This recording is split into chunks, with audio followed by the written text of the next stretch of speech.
તળાજાના દાઠા પંથકમાં SOG team ત્રાટકી લીલા ગાંજાનું વાવેતર ઝડપાયું। તળાજા તાલુકાના દાઠા પોલીસ સ્ટેશન વિસ્તારમાં ભાવનગર એસઓજી ટીમ પેટ્રોલિંગમાં હતી તે દરમિયાન ચોક્કસ હકીકત મળેલ। વેજોદરીમાં ગામે શેરડીના વાવેતર વચ્ચે ગેરકાયદેસર લીલા ગાંજાનું વાવેતર કરવામાં આવ્યું છે। વેજોદરી ગામે પિથલપુર રોડ પર જૂની વાવના રસ્તા પર આવેલા પ્લોટમાં શેરડીના વાવેતર વચ્ચે લીલા ગાંજાનું વાવેતર કર્યું હતું। એસઓજી ટીમે એફએસએલના અધિકારીને વાકેફ કરતા સ્ટાફ પણ વેજોદરી ગામે દોડી આવેલ અને ખરાઈ કરતા ગાંજાના છોડ હોવાનું ફલિત થયું હતું। ટીમ ત્યાં જઈને રેડ પાડી લીલા ગાંજાનું વાવેતરના જથ્થા સાથે આરોપીને ઝડપી પાડ્યો હતો।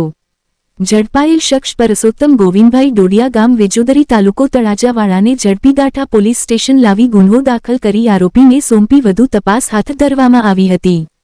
ભાવનગર એસઓજી ટીમના પીઆઈપીસી શિગરખિયા સહિત ટીમ જોડાયેલ।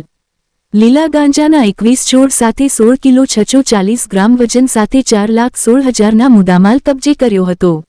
એસઓજી ટીમના જણાવ્યા મુજબ રેડ ચાલુ રહેશે અને માદક પદાર્થનું વેચાણ કરતા લોકો ઉપર તવાઈ આવશે।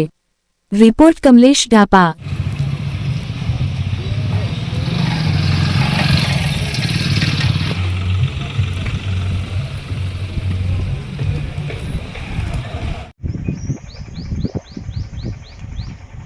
ले